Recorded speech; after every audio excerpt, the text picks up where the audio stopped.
All right, let's keep chugging. So let's move on to part 2 of my lovely little slideshow here.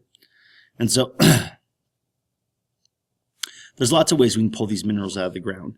And so there's lots of different reasons why we'd choose one category over another. Sometimes it's just straight up cost. It could be safety, and it could be environmental impact. That all help in making these decisions. But in general, there are 2 major types of mining. There's surface mining and there's subsurface mining. Surface mining is usually used for shallow deposits that aren't very deep underground, and we can do that in one of 2 ways. We can either strip mine it or we can open pit mine it. And then there's subsurface mining. This is for stuff that's way underground, and this usually involves shafts and tunnels. So let's take a closer look at each one of these. So here's open pit mining, and it is exactly what it implies it is. So we take machines and we dig holes and we remove the ore, coal, sand, gravel, whatever it may be. And you see it's quite literally making a pit. So you can see these terraces that wind all the way down here, deeper and deeper and deeper down into the hole. And so there's more of them over here, and then you can see them here again. And those are buildings in the background, so it gives you an idea of how deep these mines can be. This is the world's deepest one right here in Siberia, hunting for diamonds. The one over in Deadwood Lead is an open pit mine, and it is deep just like this. So, nonetheless. Toxic groundwater can accumulate at the bottom, which is kind of gnarly and gross. It's one big environmental problem with these ones, by the way. Next is strip mining. And there's actually a couple flavors of this, but this is area strip mining. This is the actual technique that's used to get the coal out from around here. So you dig down, removing layers and layers of earth until you get down to the seam. And then you remove the coal seam, and then you can go ahead and put that stuff back in. Now, when you do that, these big, huge this big, huge machinery removes this term right here, which is important to know. It's the overburden. They strip it off and they actually make it into big, huge piles. And so these are pictures right here of that overburden piled up. This can lead erodible hills of rubble called spoil banks. Doesn't have to, but it can depending on the situation. When the ore is then removed,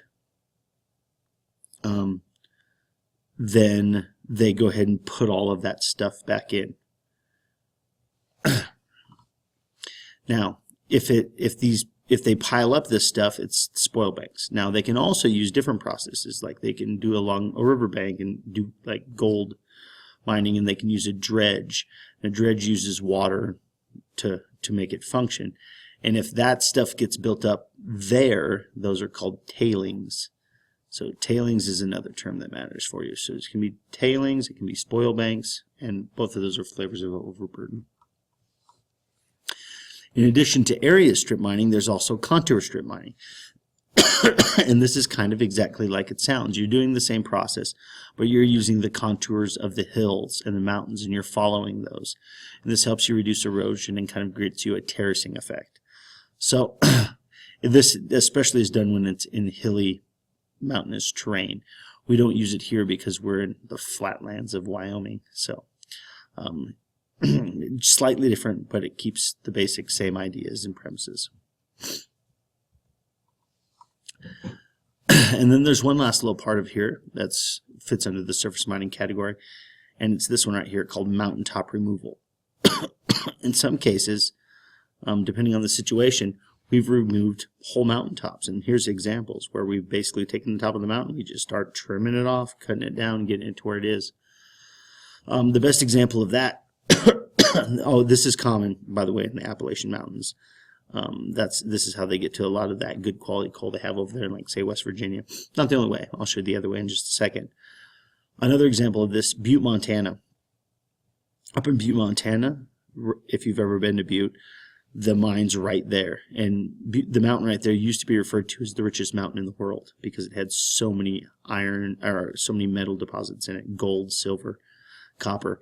And so they basically removed the whole thing. The mountain's gone now. And now they consider it the most contaminated mountain in the world. And maybe we can get a chance to talk about that. The most polluted mountain in the world in due course. Subsurface mining is another type of mining. This was used a lot in the early 1800s, late 1800s. It's not used as much. They try to avoid it if they can now, but it still gets used simply because of the situation that the ore finds itself in. But subsurface mining is exactly what you think it would be. They dig tunnels and shafts down into the earth, deep down underground, where then they extract the ore and remove it. This is probably the most unsafe type of mining you can have, simply because you have stale air, you have, collapses within the tunnel, things of that nature that lead to some issues with safety. So, let's compare the two a little bit. Surface mining, why do most people do it? Because it's cheap. It's safe, and you can get, but it does cause lots of environmental damage. Subsurface mining, relatively, is pretty expensive. It's hard on the miners, but it does cause less environmental damage. And so, kind of here or there, depending on what your wants and desires and needs are. So, what harmful effects does this mining have on the world? Well, it scars the Earth's surface, and it disrupts that land. And so it changes that. That in and of itself creates problems. You can have piles of mine spoils and tailings. If you go hiking in the Black Hills, every half mile you'll find piles of this stuff because there's mines all over there from when it was prospected back in the day. Subsidence, excuse me, is when the earth actually collapses around it because of the removal of stuff. This has got its own bit of problem.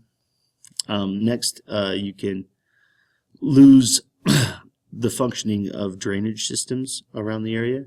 You can mess with groundwater supplies. You can leave behind acid mine drainage, which, depending on what we're using to remove the ore, in some cases it's chemical. We leave chemicals behind that create problems. We can cause pollution to the air and water, and we can contaminate all kinds of things with heavy metals like arsenic and mercury. So lots of issues with mining potentially. Now, we are required in the United States to do reclamation. And what reclamation is attempting to get the land back to its original state. So our goal is to get it back to its original state, or at least to a functional ecosystem afterwards. So a lot of times it's used for recreation or commercial use afterwards. And so you can actually see they're starting the reclamation process here where they're actively mining here, and then here's some pictures of some reclaimed land. I would say that, like say for over in Gillette, for instance, they do a really good job of this reclamation process. In past other places, it's not as good, and we'll discuss that in class at least once or twice. So, what are some other harmful effects? Well, the ore is extracted, and when it gets extracted in two pieces. So, there's two chunks that we have here. We have the actual ore mineral we want, and then we have this leftover stuff that we don't want, the waste material called gangue. Gangue is rough stuff, right? So how do we get it? Well, one way to get it out is smelting, where we actually heat up this ore, and by heating up the ore, the metal will melt itself out of it. Now, smelting is a common practice, but it's not the only practice used. We can also use chemical solvents to remove it. For instance, cyanide is commonly used to dissolve gold from ore and remove it. And so that's another way to separate the two besides smelting. The problem is all of these different processes can cause a lot of air and water pollution if we're not careful. And or create big, huge pools like you can see right here. These are pools of nasty, nasty waste stuff that we don't want to have hanging around. On to section 4. So, it's important to know that these minerals aren't evenly distributed around the world, and so it creates all kinds of problems. So, most of the mineral resources are supplied by the US, Canada, Russia, South Africa, and Australia. We are the ones that do most of the mining. Specifically, the US, Germany, and Russia, which is 8% of the population, uses the vast majority of those metals, 75% of them. So, some countries have a bunch, check. Some countries use a bunch, check, right?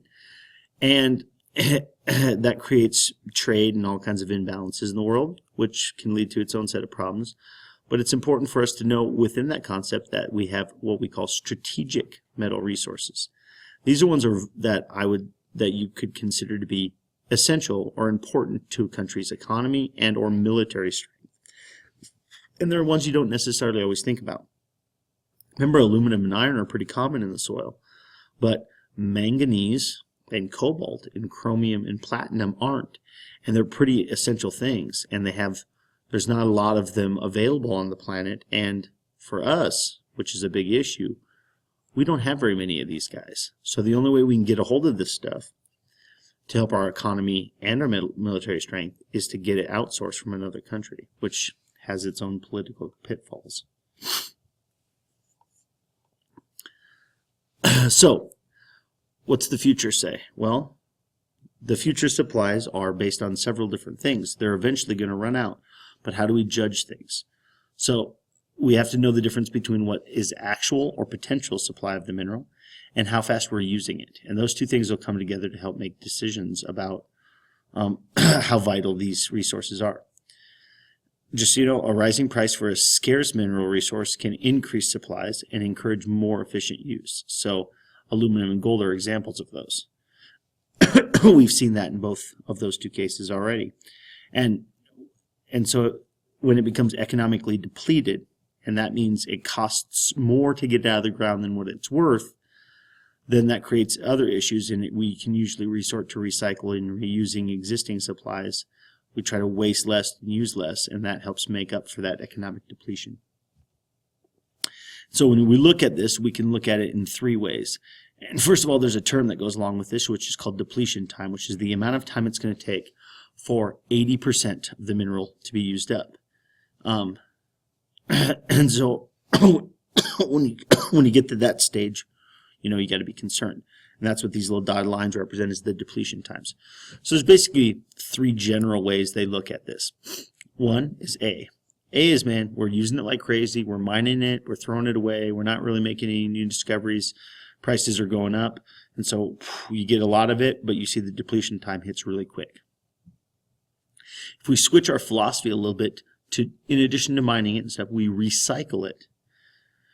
We increase our reserves, hold on to it. We improve our mining technologies, and we have some new discoveries. We can stretch out the life of minerals, and we can get a much larger depletion time. We can double it. And then if we add in the wrinkle of recycle, reduce, and reuse it, we can really alter how long that depletion time is. And so our aim long term is for C. Short term, it might not help the economy as much as A, but long term, it enables us not to deplete the resource. Two laws that have greatly affected mining in the United States. The first one is the U.S. General Mining Law of 1872. It basically wanted people to go out and do mining. Wanted to encourage them to go find gold and silver and copper and nickel on public lands. And so it basically let you go buy public lands in the most part. This started and helped settle the West, and it let you go buy those basically all the way until, heck, I graduated from high school, at prices from 1875. You could pay barely anything for a huge chunk of land. And as a result of it, about $285 billion of mineral resources is now owned by private companies in the United States. But not all in the United States. If you notice, 1/5 of them are foreign, because they actually started having foreign companies come in and use this mining law and buy gold, silver, copper, nickel, any kind of basically mineral out from underneath us. And so we actually changed that law in 1995 to help accommodate that a little bit. We'll discuss that in class as well. And then this law came along as well. It was passed in 1977, and it was important. And it basically talked about reclamation. Make sure you clean up after yourself. We have many, many mines around this country that are pre-1977 that are still sitting unreclaimed, toxic sludge in them. Yeah, and so this helped to alleviate that problem around the country. All right, last little chunk here, and let's be finished.